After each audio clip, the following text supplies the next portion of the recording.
Alright, so it's now time to put the power steering pump back on here. So I got the one bolt that goes here, which is a 3/8 24, I believe 2.5 inch long bolt. Well, then our other bolt is actually this turnbuckle.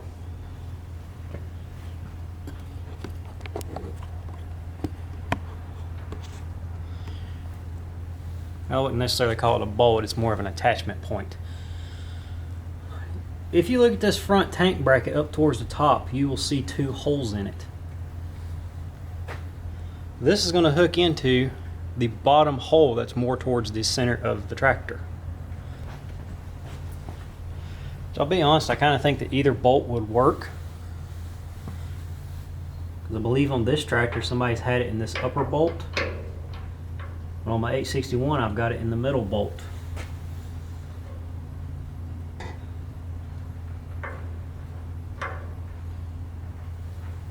But I can definitely see where it has been wearing on the outer one on this tractor.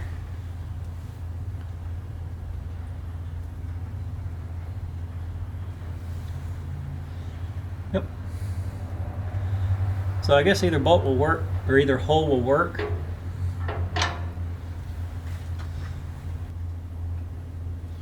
We'll go ahead and just stick this up in there.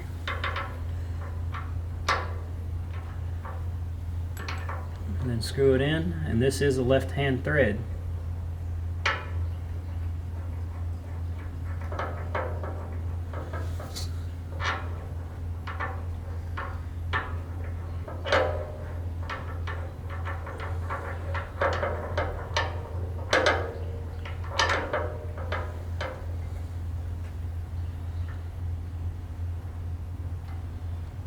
And on this eyelet, if you notice, it's kind of pushed to one side. You want the flat side towards the rear. Now this turnbuckle has a pin in it instead of a bolt, and I believe this was a 3/8 by 1 pin.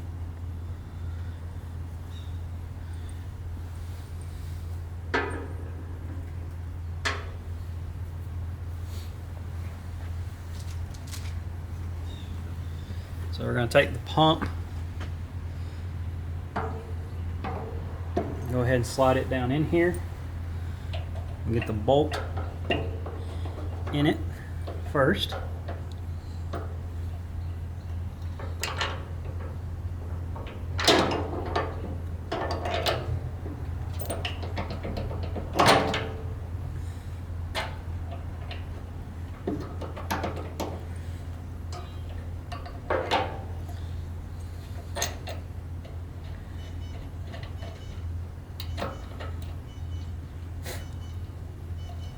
And once we get the bolt started, we can go ahead and put the pin in it.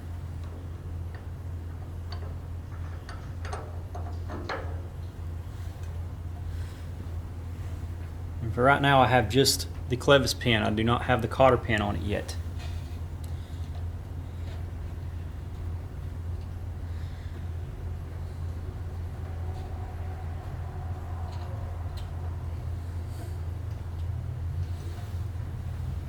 That bolt tightened up a little bit more.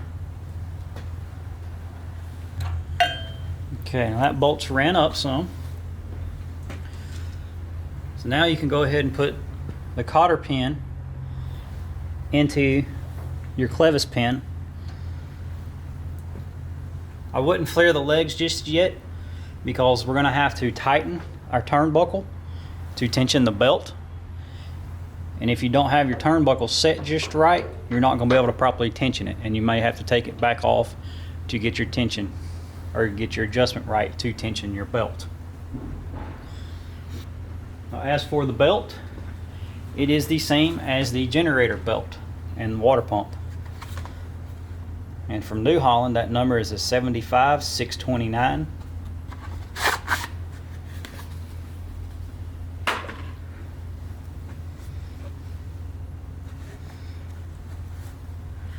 And let's make sure we line up our lettering in the same direction. Obviously, you don't have to do that. That's just a little OCD-ism. Plus, I think it looks neater anyway. That's going to hook down on the front pulley on the crank.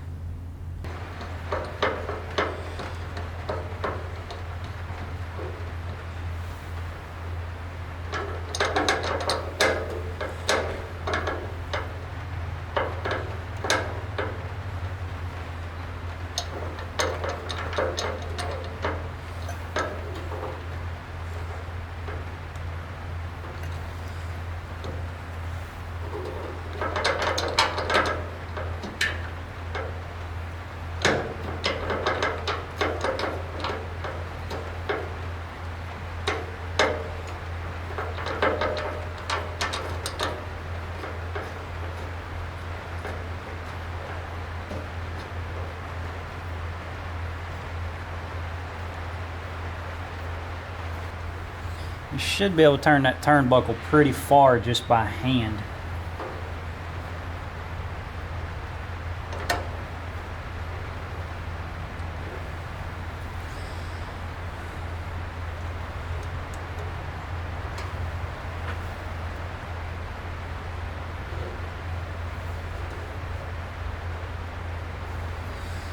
Once you eventually get to a point though where you're going to have to put a wrench on it, and I believe I'm at that point. Alright, so you're just going to tighten this up to where you have no more than a 1/2 inch of deflection in your drive belt.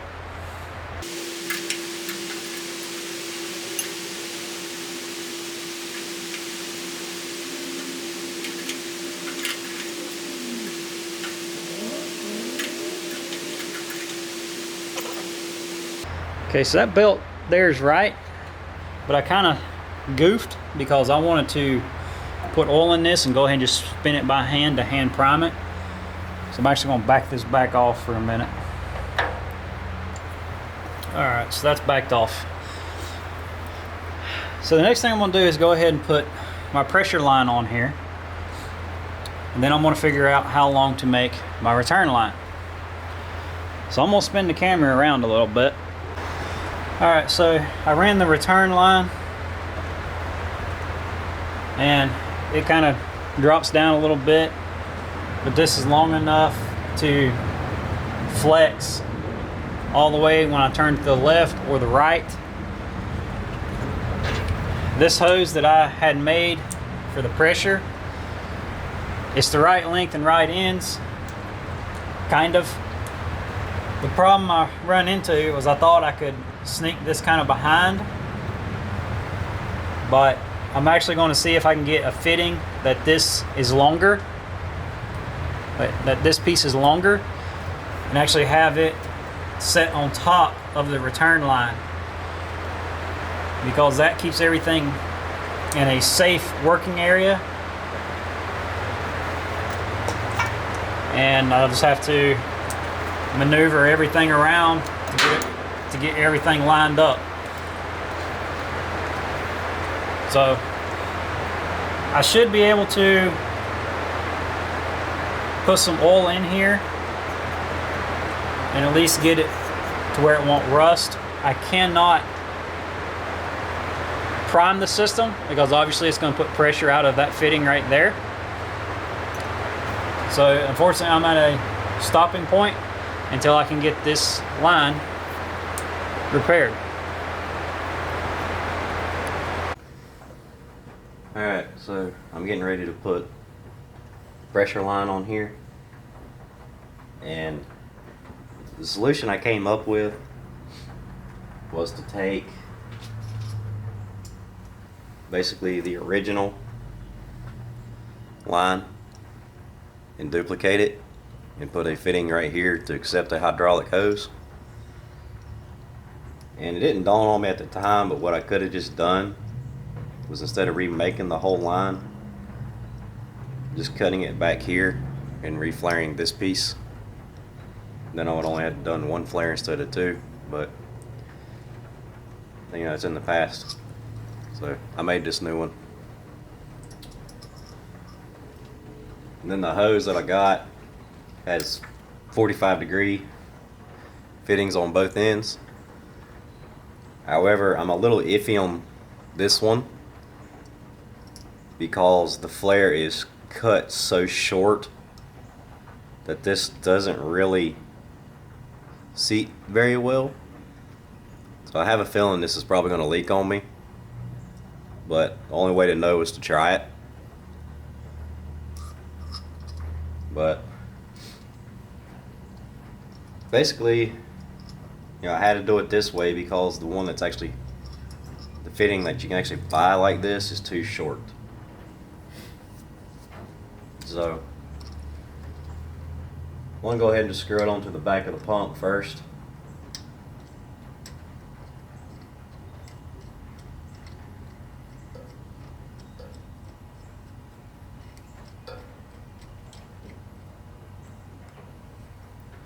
And if this leaks, I'll probably have to figure out some kind of different fitting here, maybe like a 37 degree or O-ring fitting or something. But as you can see, that clears everything nicely down through there.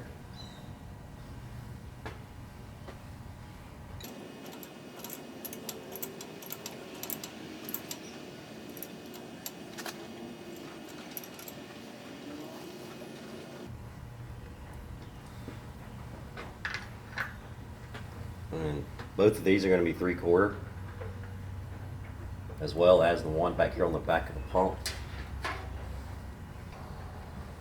That fitting seems to tighten up really well.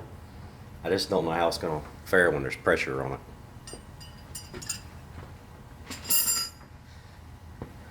And I'm going to go ahead and put this hose clamp back up here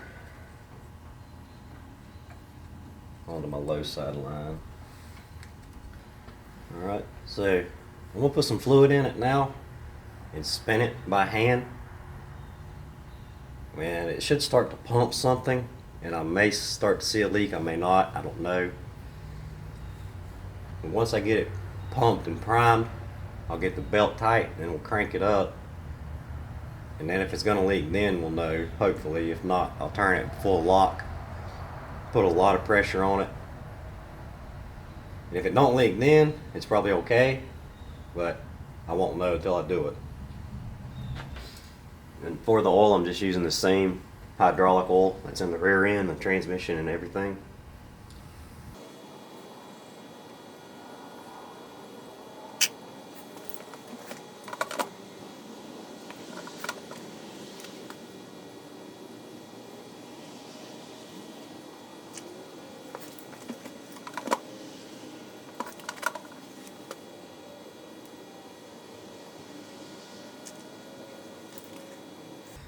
Alright, so right now I got it filled to about 1 inch from the top. The final level is going to be about 3/4 of an inch from the top. But I got that on there just to kind of get everything primed up.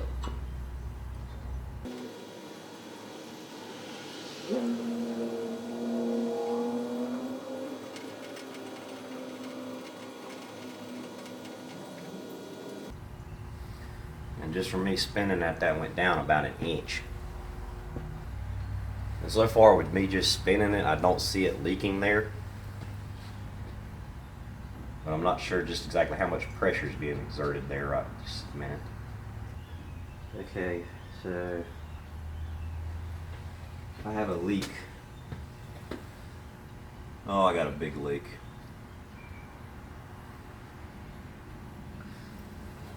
Alright, so I have a leak. I didn't grab my light. But I'm leaking a lot of fluid onto the ground here.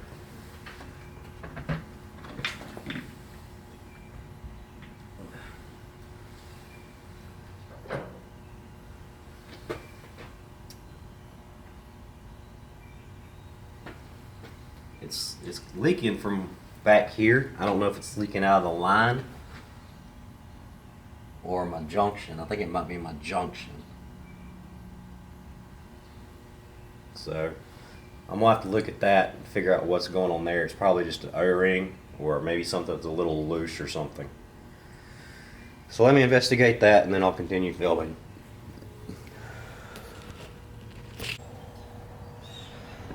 Okay, so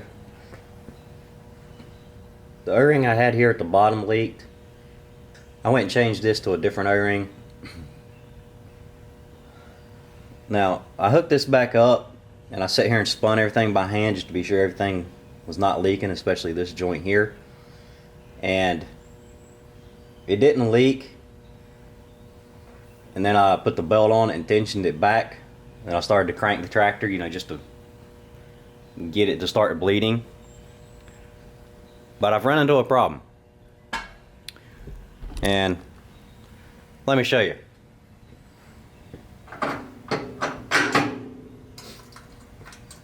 And I'm just going to crank it, I'm not going to start it. But watch what it does.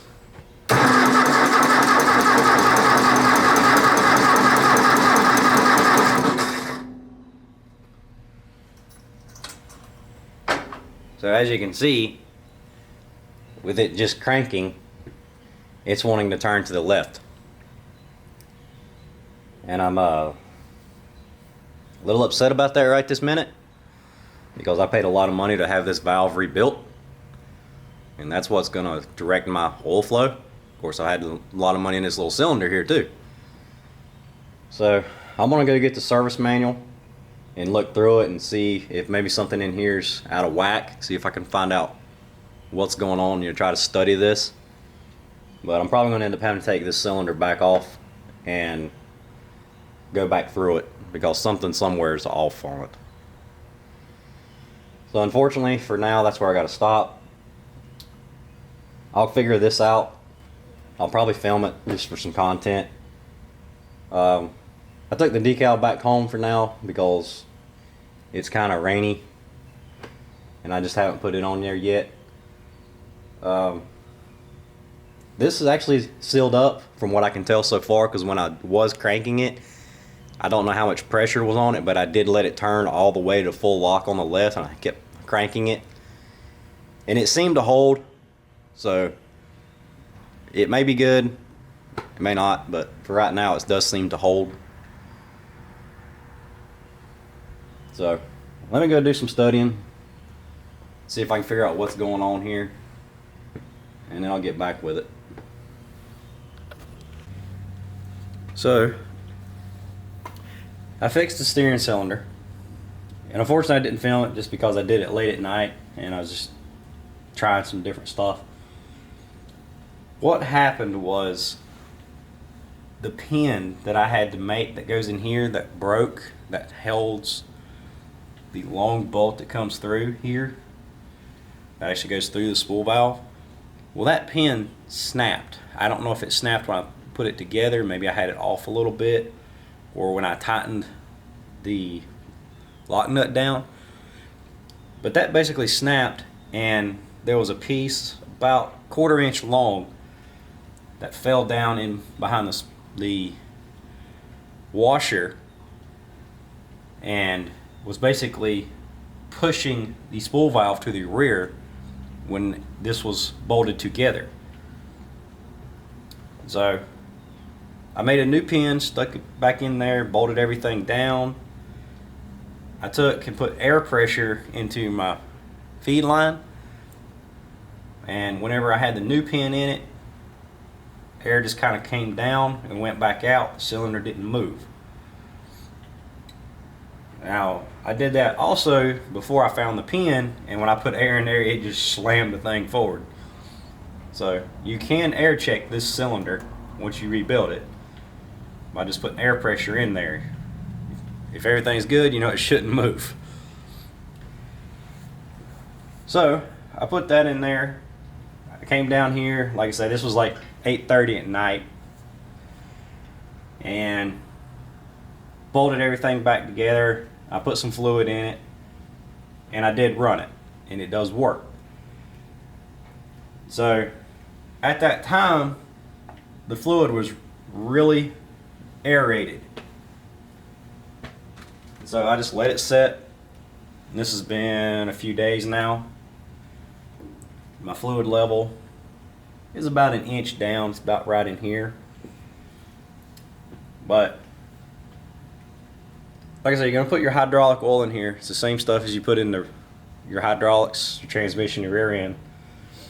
Once you do that, you go ahead and spin your pump by hand if possible, and get it all bled out. Then you're going to crank your tractor up, and you're going to turn your steering wheel the full lock on both sides, and that's going to sit there and purge air.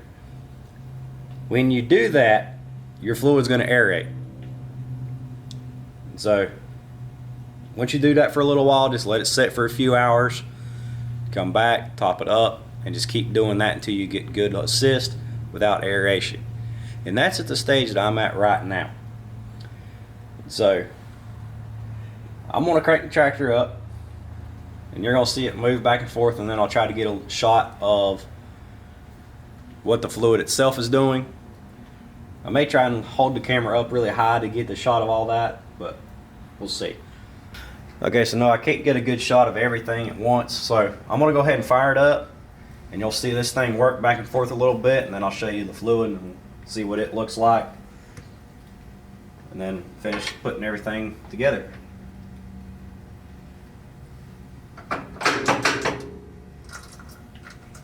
And it's pretty cold out here this morning. It's beginning of December right now when I'm filming this. So hopefully it'll crank. I may have to glow plug it, we'll see.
Okay, so it actually did fire.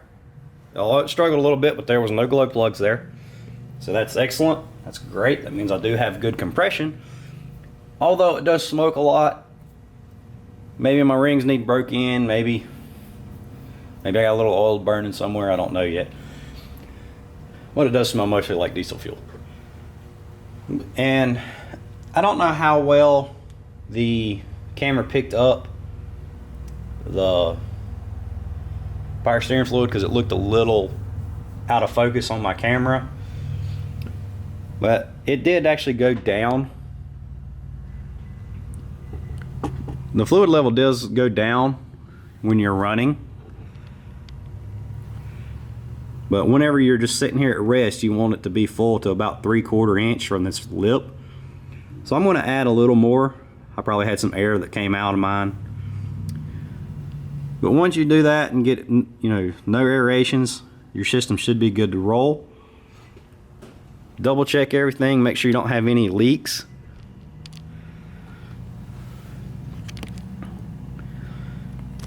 And of course, one of the areas that I was concerned of was this fitting here. It is not leaking. So this was actually a success. Like I say, these are some -6 SAE 45 fittings. And this nut right here was the one that was originally on the original hose back here on the pump. And like I say, this piece here, you can actually just cut off your original hose and then flare it and put that nut on there. Get this hose made and you're good to roll. So let me add some fluid to this real quick. Well, Actually, while my hands are good and clean, let me go ahead and put the decal on here first. I was going to wait until I had fluid in there, but yeah, my hands might get greasy.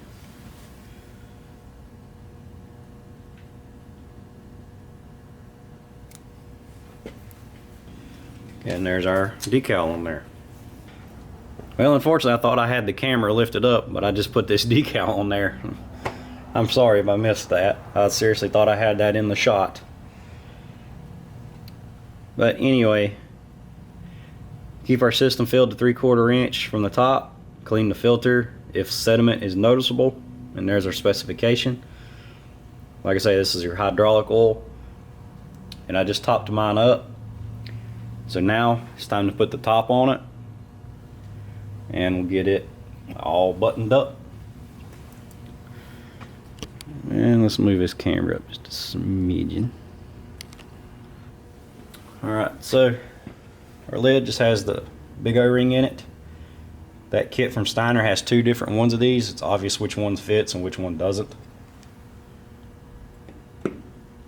We'll just put that on there.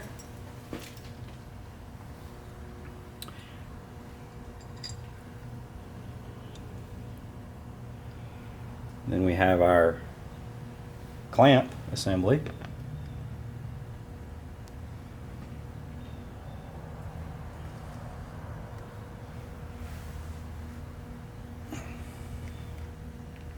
And this thing's extremely tight. 'Cause I mean, that's my bolt, so. Sorry, this diesel smoke's starting to get to me and I'm fighting a cold right now.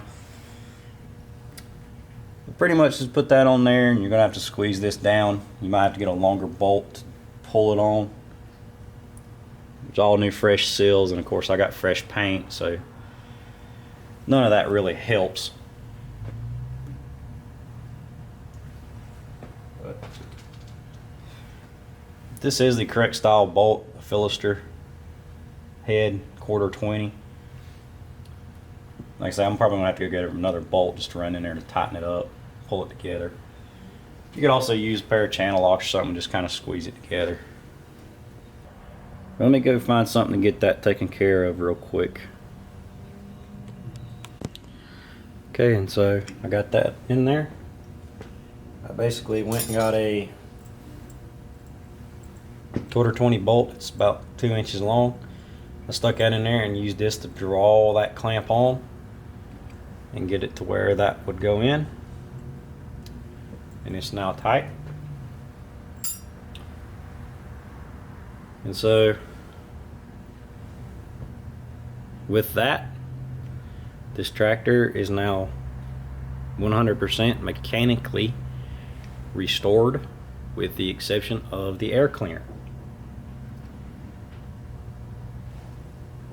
I do have some paint touch-ups to do, but it is mechanically restored. So now it's on to the body work.